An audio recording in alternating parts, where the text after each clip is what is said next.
So welcome. This is the very first Leaders Lab for September 2020. We welcome those of you who are joining us on the YouTube video and Share Matters Circle YouTube channel as well. And this is about implementing the packet on Renewal, which is our first online packet. So first, what I'm going to do is give an overview of the packet from my point of view. Hopefully that'll take about 15 minutes, maybe 20, we'll see. Then I'm going to ask you to think of some of the challenges, the opportunities, and the takeaways. And we'll do this in a very structured way. It would be great if I had someone who would be a timekeeper, because I'm going to say, you know, just hold up your smartphone when a minute and a half is done. Maybe we'll do a minute with all these folks up. Is there somebody who would like to be a timekeeper and could raise their hand for me? This won't come until about 20 minutes in. Thank you, Amy. And as we get closer, I'll give you a little heads up. So the overview, we send out 2 packets on Renewal. If you happen to open them when we sent them out in July, they're going to come to you about 8 weeks in advance. One is for the 2nd through 5th graders. The other is for the preschool through 1st graders, because of the differences we've been discerning about how little guys, the preschool, kindergarten, and 1st graders, how differently they react to things that are on screen. And in this packet, there's 5 sessions, even though there's only 4 in September. We gave you a couple extras because we want to have a little slop over into August if you need some of those sessions to tide you through. But of course, they're building blocks, so you can always pick the ones you want to do and leave out the ones you don't. The 4 are recommitting to community. So we are a people of renewing by recommitting to community, and that's connected to our UU water communion that so many of us do. The second one is recommitting to dismantling racism, based on all the things that have been happening in our nation and around the world. We are recommitting and renewing our commitment to anti-racism work.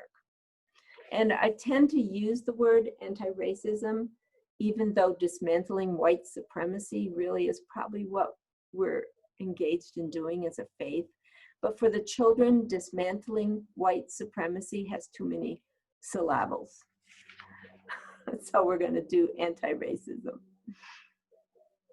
Then we're doing the 2 firsts of our sources and principles. The first source, let wonder wash over you. I'm a star girl, so we're going to do some stars. And then love who you are, which is inherent worth and dignity. Then, because it's Yom Kippur for our Jewish siblings, we're doing a renew yourself by repairing and renewing your relationships. This is one of my favorite things that I like to do, because when you think about it, there's so many ceremonies of reconciliation, rituals of reconciliation in the other faiths. There's reconciliation and confession in the Catholic faith. There's Yom Kippur, Rosh Hashanah. In Jewish faith, there's ways to make reparation. And I thought about it, and I thought, we UUs really don't have something like that is ritualized in our faith. And so I always like to spend a little time helping the children understand that saying I'm sorry is one of the most important human skills we have. Sometimes in our church conflicts, we forget that we aren't perfect, and there's these conflagrations of conflict that get going when reconciliation is needed instead of conflict. So those are the 5 angles or lenses in that packet, you know, the titles of the lessons. All right, so now you get a little overview of some of my favorites. Now, I tell you, this was really fun for me to write this year. So it was hard to pick the favorites out. But the book, Separate is Never Equal, which is about the Mendez family in the anti-racism section. Boy, I really enjoyed that. It's a true story about a Latino family who fought to help send their children to the elementary school close to their house instead of the Mexican school. And I don't know, I hope that you are like me in that the more I dive into the anti-racism work, the more stories I hear, the more my heart breaks for the fact that we have been ignoring these stories so long. And I just loved learning about the Mendez family. So I said earlier, I'm a star girl, and that picture of the Eye of God nebula that they have discovered with the Hubble telescope blows my mind. It blows every youth group I've ever shown it to. You know, that's just one of my favorite things. So that, going with the cute little star origami piece that we found, it's not really origami. I don't do origami with children. It's way too hard unless there's some sixth grader who can do the boxes and the cranes and teach that. But this isn't real origami. It's just a very simple folding. So we stuck that in there. We felt pretty proud of ourselves, so we found that. There's a tell it story called, no, it's a object lesson, Wonder Box. When I thought about my two sons growing up. So we heard this big crash and our sliding glass window was broken. The whole window was just fallen on the ground. It broke. And there were my two boys and their friend looking very sheepish. And we said, what happened? They said, well, we were batting worms. And they had a table leg and they were batting the worms into the window and watching them smash into the window and stick. And then the table leg, which had the bolt sticking out, hit the stained glass window and shattered it. You know, who would have thought? Batting worms. So I thought of that when I was thinking of the Mistake with a Ball Wonder Box object lesson, that there probably is a family in your congregation with a story about a ball that went through a window or a ball that went through a car or something like that. And I thought that would be a good way to introduce the idea that mistakes do happen. I love the story online site that I found. These are famous actresses and actors reading children's books. It's put on by the, I think they call it SAG-AFTRA. It's the Actors Union. This particular one is about a true story about Mercenia Lyle, a little African-American girl who wanted to play baseball. Kevin Costner and a little girl called Jillian Estelle read it together. And they are just perfect. And of course, Kevin Costner with Field of Dreams and all his baseball movies, just wonderful connection there. I just love that story. And by the way, it's true. She became the first woman, and I believe it's the first African-American woman to become a pro baseball player. Then I just wanted to lift up the whole undercover agents thing in the family connections section. That's those 4 or 5 big, hey, let's do family to family ministry. And I suggest we do weed fairies. So my husband and I were always like, I wonder if the breakfast fairies made us breakfast this morning.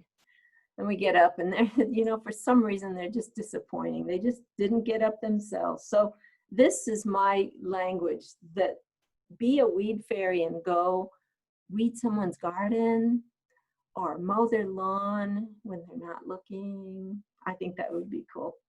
That's the kind of undercover agent stuff we'd love for the families to do. And of course, do it socially distanced. So there's my sort of my favorites, but of course, I love a lot of the stuff in the packet anyway. That's in the elementary school packet. In the preschool packet, I'll just highlight a very few things. The book which is called the Anti-Racism Baby, just come out. It's supposed to be out in July. I hope it gets released soon. It's by Ibram Kendi, he's the famous professor. He wrote it for his 4-year-old daughter, Anti-Racism Baby, and boy, is it spot on for our anti-racism lens for the little guys. For water communion, this is the kind of thing you want to do with the little guys. I picture them in their mom or dad or family's lap. And you say, okay, we're going to go find and show your favorite bath toy for their connection to water. They run out and get their bath toy and bring it back and show everybody. And then the last one is, as you know, let's see, behind me, there's Bear and Butterfly right there on my little altar. I write a little puppet script, and it's really, you could do 2 little things, right? But I happen to have Bear and Butterfly on my shoulders when I write that. And it's about being sorry. So Bear's banging around and Butterfly's getting hurt and Bear's not listening. And so then they have to go through an apology. Oh, I better admit some of these folks. There we go. So that's the summary and the overview of those things. Now, finally, I just wanted to mention the way we use the building blocks. So, and could you please mute yourself? Some people have been asking me, well, where are the For All Ages stories? Aha, we must have hid them. We didn't mean to. But with the building blocks approach, what we want to do is say, you have 3 choices for your For All Ages presentation, multi-gen service. You could use the Introduce It, which is Wonderbox, Object Lesson, whatever you want to call it. You could use the Tell It, which is an actual story that you could tell, or you could use even the meditation, meditate on it. Any of those 3 building blocks would make a fine For All Ages. And then you have the Explore It section, which is the children's small group section. That's, say, equivalent to getting the kids together for Sunday school, but it really isn't, is it? This is them at home doing fun little science experiments, doing whatever their through line is for the lesson that day. And then there's the Take It Home. And I don't want that to be last and sort of dropped off of our awareness, because we haven't really ever successfully done a home church connection in our faith, have we? I've tried, 35 years I tried. But imagine this, and this came up in our last video about the overview.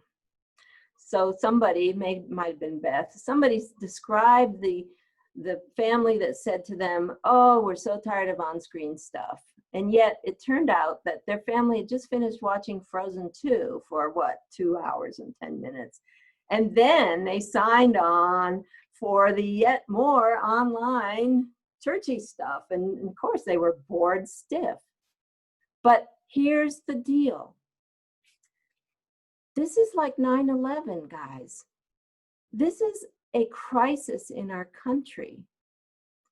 Like 9/11, people found the important things in their lives. Suddenly, all of the fluff that clutters our lives up drops out of sight, and us home sheltering together gives us the way to find out what's important and sacred and nourishing in our lives. If it's Frozen 2, fine, but I don't think it is. I think it's time spent with your faith community, doing the things that are important and nourishing and sacred. So the Take It Home piece, weaving it into home life, isn't just this little add-on. It may be the most important piece that we do, because now parents are truly the religious educators of their children, unfortunately, just like they're going to be their school educators too. When there's sickness and uncertainty, the importance of what life is all about rises to the top of our need. So don't ignore the take it home piece. That's a simple little, I've given you the script. Hey parents, we did the rainstorm in the water communion section today. If you want to know how to do it, da. So just take those words and stick it out there in an email to your parents. So that's my overview. And now what I'd like to do is open it up, and we're going to time this, and thank heavens, Amy, I think, there she is. You moved on the screen because we got more people in. Is going to simply put her stopwatch on her smartphone or whatever mechanism you have, and she'll hold it up. And that means if you're talking, you need to stop talking so that everyone can have a chance. And we'll do this for, I think 1 minute would work just well because we've got 25 people. Okay, never mind. 1 minute won't work because that would be the whole rest of the time. So let's do section repairing relationships. The idea is, hello? Did someone say something?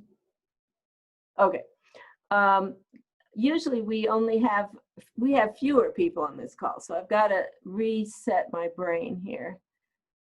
Let's do 30 seconds of what you'd like to talk about. It can be an opportunity, a takeaway, or a challenge that you're facing. And that will give us a little time at the end, the 10 minutes at the end, to sort of reflect on what everyone's saying and see if the group has some good group think, hive think. I do want to mention that last time on the overview, people were wondering what the timing is for these things. You know, when do you offer for all ages? When do you offer like the small group, that kind of stuff? And we heard a variety of different answers. Wednesday night, Sunday at 4:30, right after the multi-gen worship. If you'd like to address that, I think the group would find that helpful as well. So, Amy, we'll do the best we can with 30 seconds and we'll see what we want to talk. Thank you. So I guess I'll just call the people on my screen, and on my screen first is Dave Cicero. Hi. One challenge, of course, is connecting with younger kids online. And so I was initially thinking we might be doing something in the morning, say before our online worship service. But in speaking with staff, I came up with the idea that maybe we'll be sending things home to families to do at home, and then maybe once a month or something like that, check in as a live group. So some sort of hybrid model perhaps of presenting this and giving families a chance to do this at home. So that's a challenge. Thanks. Wonderful, Dave. Thank you. And thank you, Amy. You see how fast it's going to go. So think of something succinct. And next on my screen is Karen Heibel. Hi. I'm going to echo David a little bit there because our biggest challenge is figuring out what our families want a little bit. Participation from them in terms of telling us whether the at-home stuff is their preferred method or whether they'd rather do it online. So that's what we're trying to figure out right now. Nice. Thanks, Karen. Next on my screen is Jen J.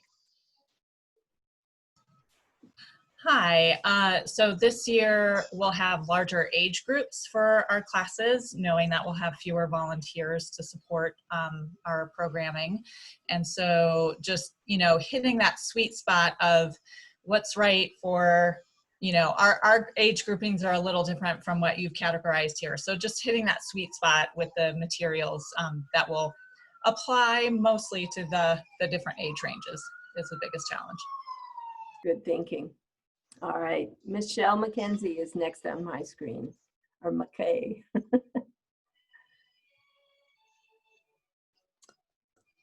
We are doing something very similar as to what Dave said, and so we're just, we're wondering how that's going to work we sort of have we did some surveys, and so we're going to have a packet that we send by mail to children addressed to them with activities, and then a special activity that'll be a month-long thing that we do a Zoom check-in once a month, and then we're going to do family ministry with the regular packets, and we also sign up for the social home and the packets and paths and all of that. So we're going to try to do some different stuff with the older groups. Thank but- you. You got your time. Thank you, Michelle. Thank you. Amy, you're next, and I'll do it for you. Oh, thanks. I was wondering how that was going to work. Yeah, you know, we had a new DRE come on right before all the shelter in place stuff hit. So she doesn't even have an in-person relationship with a lot of these families. So even just building that and then creating programming based on that has been challenging. Yeah, so, and the same thing, you know, I can relate. I have a daughter who's 8 and she would like to watch Frozen 2 as opposed to something that's interactive. So creating things that feel engaging and inviting, and that take her past that just passive, like, receiving. So yeah, thank you. Lovely. Thank you. And next on my list is Margaret. Ooh, well done. Most people try Margit, so that's great. I am Margit. Yeah, Oh, thank nice. you. Margit. So 2 things. First of all, if anybody wants to give me any bright ideas, we don't do water communion every year. We alternate with stones, and this is a stone year. And I think we're going to have people put stones on our front steps, but you know, anything else you can think of that's stonish would be lovely.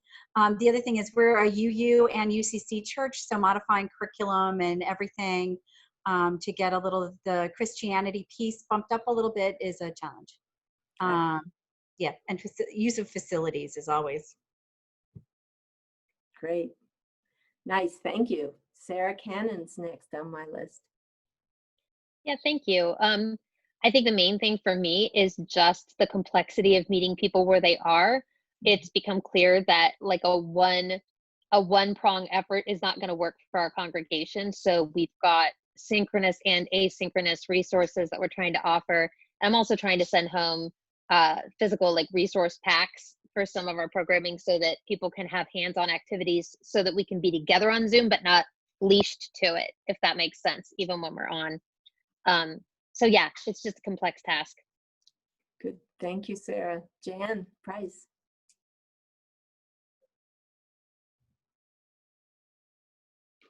Jan. Hi.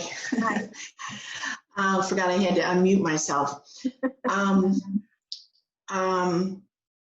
think, you know, we're going to start after water communion, intergen online, and then we're going to start with Sunday chapels for the younger kids and youth group during the week, and trying to enlist, you know, the idea of having families whenever possible do the chapel part of it. The thing that I really haven't felt I had time yet, or hasn't been first on my list, that I need to look into, but could maybe use some help with, is you said earlier about the differences between soulful home and chalice home, but then there's also something creating Sabbath space. Now, and I'm not sure, because I haven't looked at it yet, whether that encompasses some of the others. Well, I'll tell you what I'll do again, since your time is up. I'll talk after our recording. I'll be glad to explain all that to you. Okay, thank you so much. You're welcome. Next on my list is Barb Friedland. So everybody has already said most of what I would say. And you know, I'm right with everybody on the idea of some kind of a hybrid model. And I've got to say, my instincts are in my congregation that sending packets home is going to be a total waste of my time. These people, our families are in a virtual only school environment for the foreseeable future. And the idea of giving them something in a packet form, I might offer it, but I just don't think that dog's going to hunt. I think the most important thing for our families is relationship and connection, and probably engaging the parents. Mhm. Thank you. Good insights, Barb, as always. Matt Basco is on my list next. Hi, everyone. I'm excited to be here. This is my very first experience with Soul Matters. We have a new interim minister, and she uses Soul Matters, and so we're joining Soul Matters. So I'm excited to be here and be learning with all of you. And I just yesterday purchased Soulful Home because I wanted to offer something to those families who don't want to Zoom, because I've definitely got those. So that's my game plan. Some in person over Zoom, and some Soulful Home for those folks Great. who want to do that. Nice set. Thank you, Matt. Next on my list is Ebby. We don't have video, but I bet you we could get you to audio.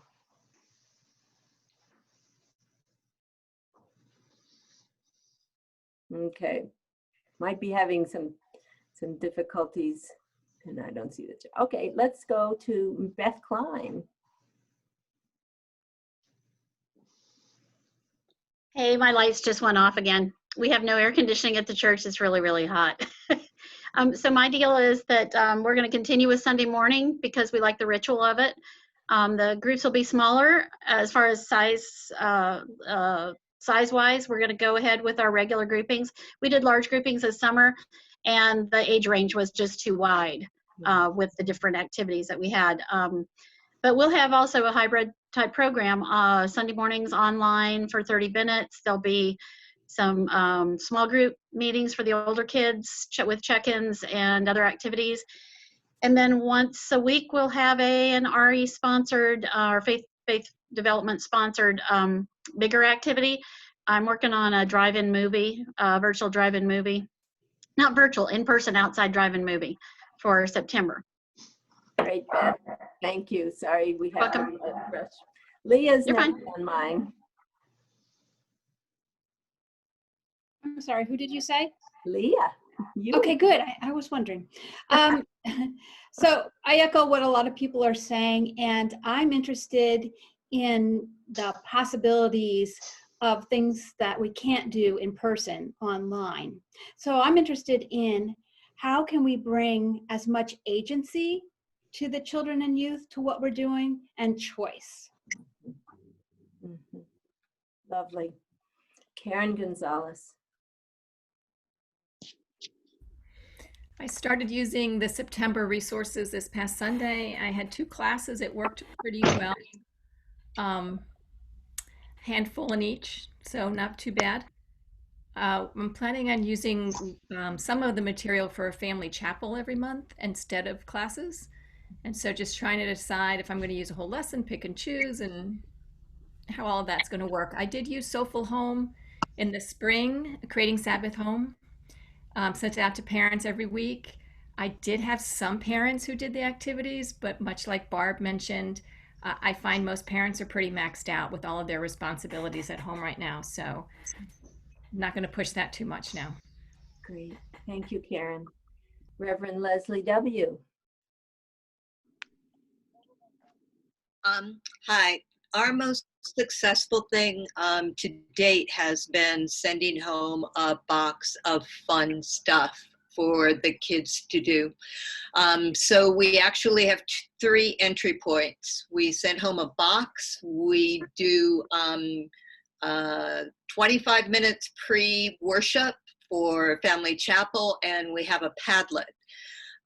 What I would like, and actually I've crowdsourced this on the Soul Matters website, is to kind of crowdsource what can we spend. All right, thank you. very much. Victoria Rose. Hi. So I'm new to all of this, and our RE director is also new. And we have a small RE group, so if we lose one person, that's like 30% of our kids right there. A lot of our kids are special needs, kind of high functioning autism spectrum, so it's interesting to kind of steer conversations. And parents are all maxed out. I feel like we don't really know what we're doing this fall, so I'm not sure where to go. Okay, thank you, Victoria. Well, welcome. Maybe we can help. Leah Derland. Hello, I'm very interested in hearing about the ways that other congregations are implementing Soul Matters and learning from that. And we had a super successful all ages summer program for faith development. And I think the congregation is very interested in having that continue, that what we do is an all age, inclusive of everyone program. So trying to figure out how to make that. Yeah, great. Thanks, Leah. And Sarah. The Sarah, I don't know if there's always another Sarah. There's always another Sarah in the room, so I always double check. Learn not to respond to my name sometimes. Anyway, this summer we did, we sent packets home, and also with a bag of supplies, like for the activities, and that was really well received. And it was like a pastoral visit, because like me and my volunteers like hand delivered them to doorsteps. So it was well received. So I want to do that with the take it home portion, and also record a storytelling from one of our volunteers and post that to go along with it. Toying with the idea of doing a live option. Live options have not been well received by my younger kids at all. And then deciding whether to skew older or younger if we do it. Great. Thank you, Sarah. And Sarah Cannon, right next to you on my screen. Yeah, I went already, so it must be shuffling the Sarahs around to put us together. You're right. You're right. Thank you. Carol Zimmerman is next. Hi, everyone. I'm new to Soul Matters as well. So I think one of the challenges that I'm finding is I created a packet, don't have the ability to deliver it to folks, so invited folks to come to the congregation, 0. So I'm a little bit wondering if that's going to work. And I'm just wondering, how our souls are tired, and I'm wondering how RE can support children's tired souls. So that's what I'm struggling and trying to figure out. Thank you, Carol. Lovely words. Next is Kim. Just a lovely word, Kim. Okay, oh, there she goes. Yeah, I'm just listening, and I really appreciate it. Love your wisdom. Okay, great. Thanks for that. Mandy Neff is next on my list. Thanks, Katie. So very similarly, we're doing a subscription activity kit where kids get a mailed package every month and meet only once a month on Zoom. For me, one of the challenges is actually the kind of staggered rollout of information, where like with Soulful Home, the information isn't even out yet, because like many others have said, the packets are too big for families. I have to do a digest, and in order to digest and then format and then mail takes more than 2 weeks. So I'm really wondering whether that deadline is going to creep earlier as the year goes on than the 15th. Okay.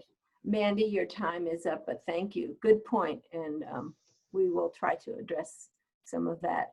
Jenny Papp, next on my list.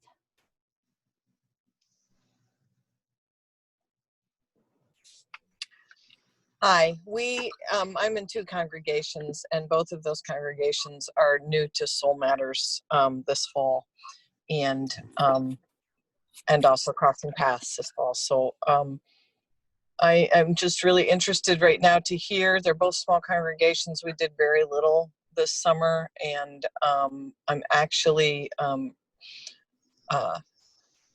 focusing on reaching out to support families in the first part, or parents in September, and give them resources, and probably will not actually try to attempt any sort of meeting with children until probably October. Great. Jenny, your time. We're only doing 30 seconds, so thank you. And I apologize for cutting folks off. Karina Lawrence is the next on mine. Hi. This is my first time to one of these Soul Matters things.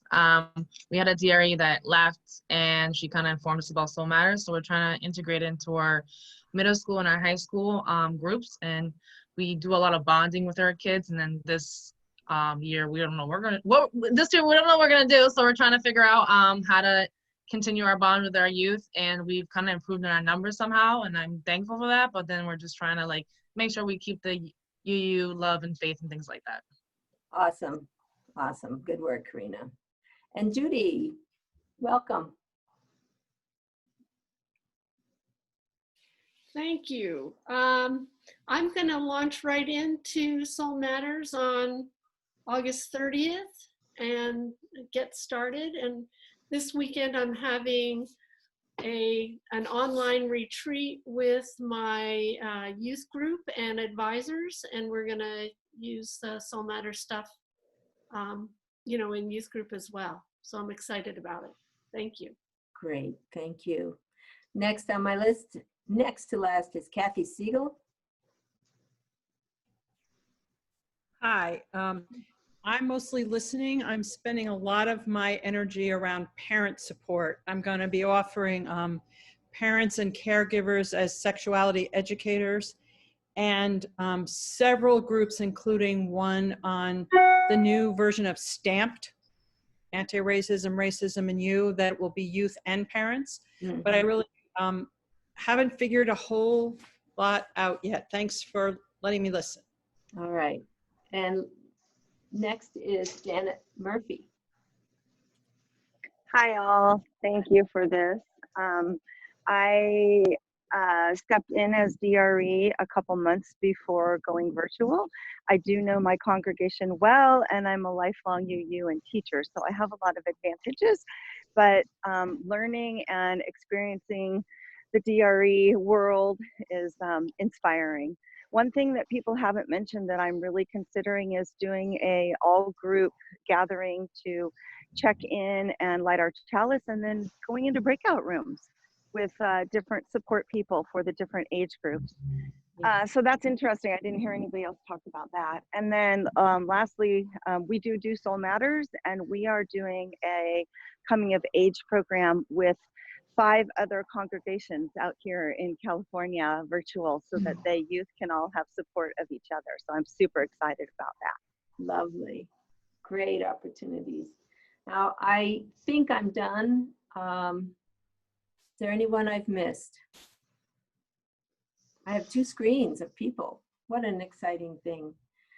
So look at that. It's just the exact timing that I was hoping. We have 20 minutes to now. It's just like a children's check-in. Now that you've heard everyone, what would you think about?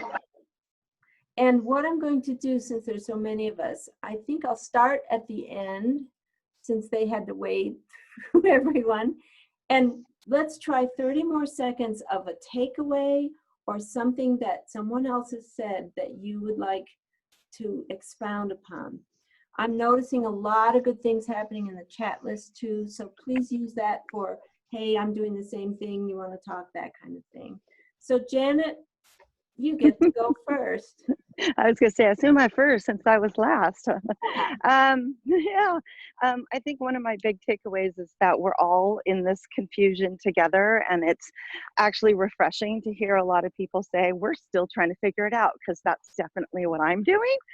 And I do like the idea of sending some things to their homes, especially for my littles, but I really have to think about that because I'm not sure how they'll get used either. So I think we've been all over the map in comments. Yeah.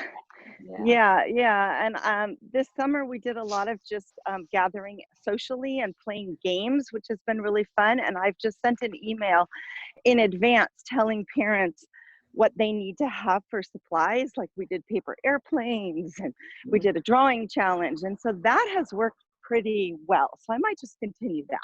There you go. Okay, thanks. Abby, you're next. If you're there, we'll give you a second chance to unmute yourself and visit with us. There she Hi. is. Hi. Sorry. Yeah, Evie Bromley in Reading, Pennsylvania. My audio is not always working so well right now. A takeaway for me is just trying to create some container spaces for ebbs and flows and changes. Mhm.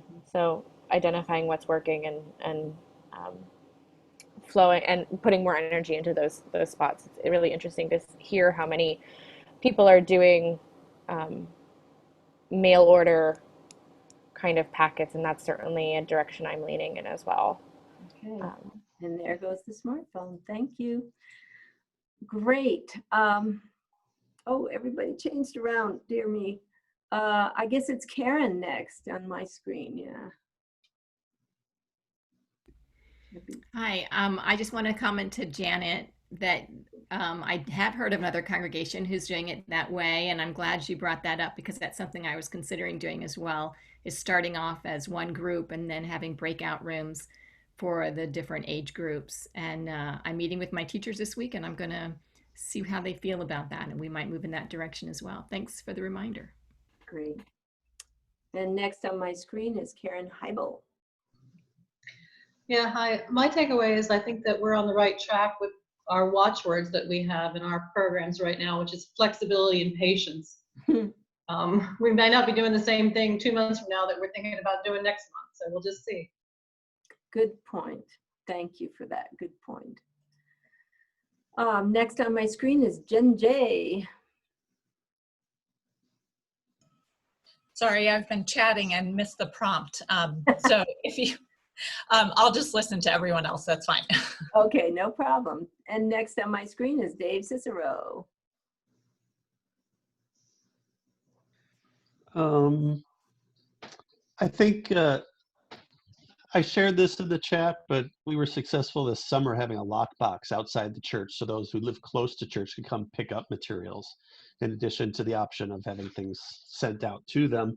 And also the idea of breakout rooms came to me last week as well, thinking about how instead of gathering everybody in the lobby and then sending out to their classrooms, we'll probably end up doing that virtually when we do meet online.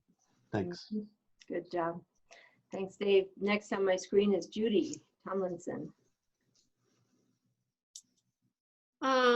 I've been thinking about also doing a parent group with some of the anti-racism materials that are in the Soul Matters packets, and helping the parents go deeper into that so they can support those conversations. I feel like we're doing all right with the Soul Matter stuff. We've been doing, we modified an anti-racism day camp developed by Lila Ibrahim and Sherry Pudholm. And we made that into Sunday morning lessons, and we're doing it like camp. And then we're gonna just continue that work because you've so wisely included it in the Soul Matters packet. So I'm pretty happy. We did send some materials home for camp, and parents picked stuff up at church, or I delivered it to their homes, and we've been using different materials from that every week. So great. All right, thanks, Judy. Karina Lawrence. I'm still listening to everyone else's ideas because I like everyone's ideas and gathering it and just helping me out. So I'm just gonna continue to listen. Awesome. I love lurkers. Lurkers, just listen. Jenny, Pat.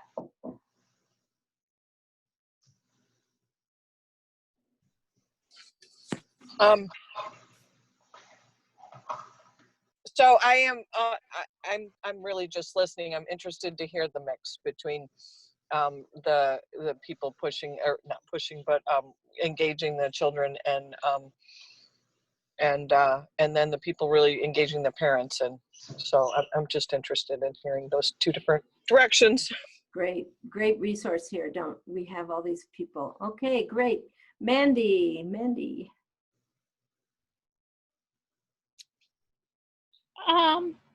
I'm good. Thank you. Thank you, Mandy. Kim.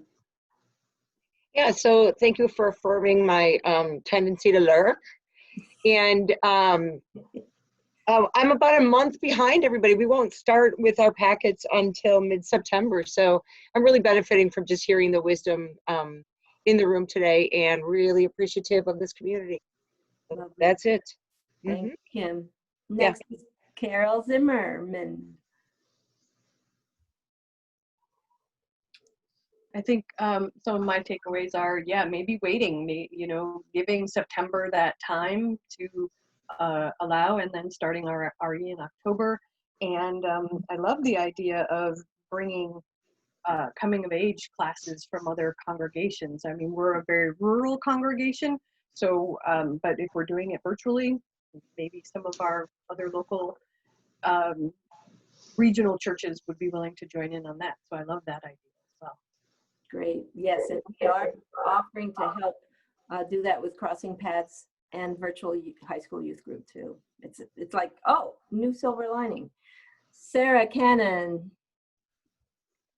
I mean, I would just say that I appreciate having kind of done the walkthrough of your favorite things at the packet today, because I can always use more spaghetti to throw at the wall. Really hoping that the themed connections are going to make it feel more possible for my parents to engage with kids in a spiritual development context, because I think I see a lot of deer in headlights when I suggest that now. So yeah, I just, thanks. This has been a great call. All right, and Sarah Gray.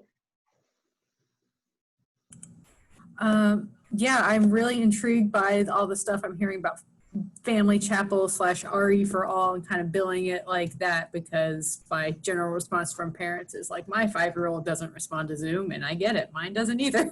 So I'm very intrigued about billing it like that. Great. Thank you, Sarah. Leah Derlin Jones. This has just been a good reminder that there is more than one right way. And there are just lots of options. And if things aren't working, to not get just overwhelmed and totally frustrated, but to tweak it and try it in a new way. Lovely. Exactly. Victoria Rose. I was really interested in hearing about how other groups are supporting parents in this time. It's nice to hear that there's a lot of other congregations focusing on that. That's what we want to do. We're still trying to figure out how to do that. And I was also interested in hearing about the packets that people send home. We had kind of toured with that, and again, didn't get far. And I'm interested in what kind of follow-up goes with the packets. How do we know what people are doing with it? Is there any connection to other lessons? How does that work? Because we just sent something out, but then it just kind of went out into the ether, and I don't think we got much feedback on what was done with it. Thank you, Victoria. Reverend Leslie Woodward. As I mentioned, we sent out RE to go boxes, and I did have a pickup at church, and people, I had 4 families come and pick them up. So we ended up mailing the rest of them, which cost a ton of money. So I'm interested in, I think Mandy said a subscription model, and someone said a lockbox. I want to know more about the lockbox, because I can't afford to mail them out. Yeah. I'm thinking this also might be a good crowdsourcing doc I could get going on the website. We haven't quite started that yet, but that might be our first.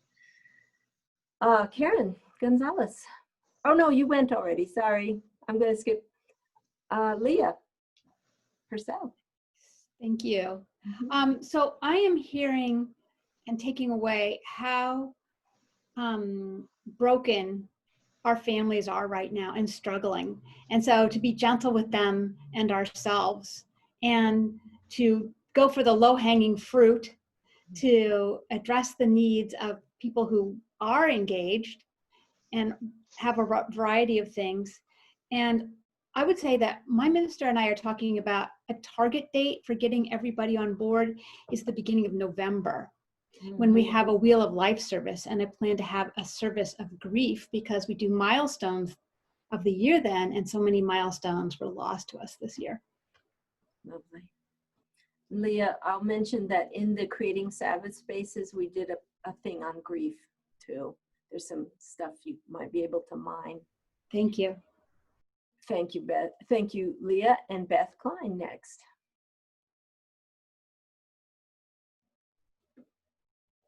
Oh, Beth, you're muted. There you go.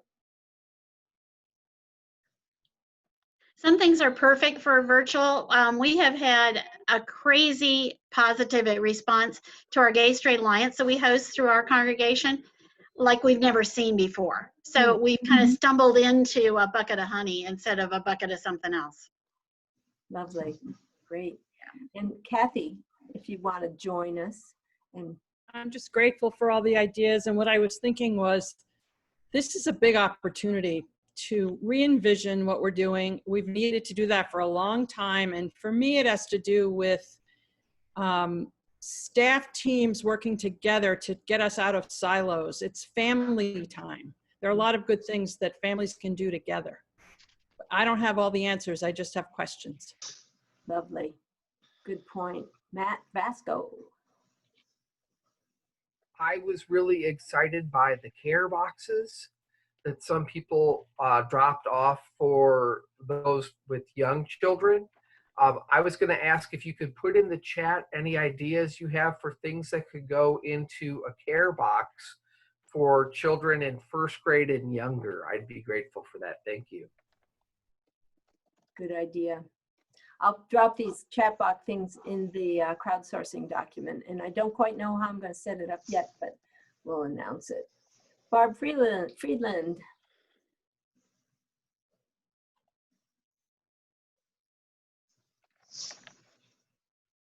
Sorry, having technical troubles unmuting on my on my iPad.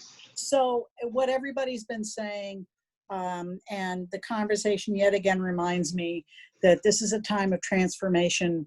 Right when we think we know what has stuck to the wall, we're going to find we've got to do something differently. And I really like the idea of going easy, just easing into this, and not expecting the calendar to look the same as it has. Nice. Could someone please save this chat? I know there was just some talk about putting some things into a crowdsourced document, but there's been a lot of rich discussion on the chat. I'd love to have it. I never lose. Bless you all. Thank you. Thank you, Barb. Jen Price.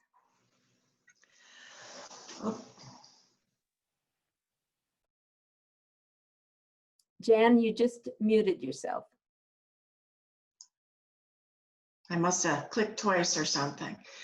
I basically, in taking away the encouragement with all the positive comments, and, the idea that if something doesn't work, we can always still switch things up, tweak them, change times, change dates, as time goes on. And the stuff about the packets too. Thank you very much. Margit.